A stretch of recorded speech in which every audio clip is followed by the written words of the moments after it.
In our top story, Chinese lawmakers will begin their annual session in Beijing on Saturday. Some 3,000 deputies representing all walks of life will have their voices heard over the next 12 days.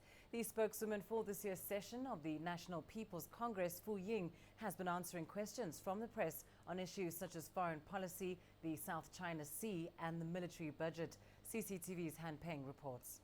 China had pledged not to militarize its islands in the South China Sea. So why has China deployed surface-to-air missile batteries? And China's diplomacy and military budget dominate the questions from foreign reporters, with South China Sea tensions under the spotlight. What threat is China guarding against? The issue of militarization has been hotted up and misrepresented. It is a sort of language hegemony. Some reports try to blame China for affecting freedom of navigation and undermining the stability of this region. Such practice misrepresents the situation.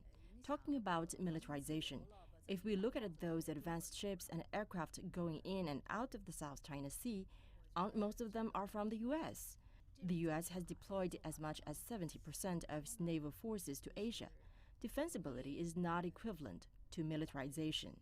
When answering a question on China's rising military budget, Fu said the sensationalization from the U.S. side of the South China Sea issues is a result of the Pentagon's attempt to convince Washington of the need for a bigger military budget. She said China's rise in military spending is in accordance with the needs of national defense and fiscal revenue conditions. This year, the Chinese military budget will continue to increase, but the increase will be smaller compared with last year. That will be around 7 to 8%. Fu also offered some frank remarks on China's Russia policy. She said that Sino-Russian relations are the most positive and stable bilateral ties among what she calls the trilateral relations between Beijing, Washington, and Moscow. China and Russia relations are currently at their best period in history.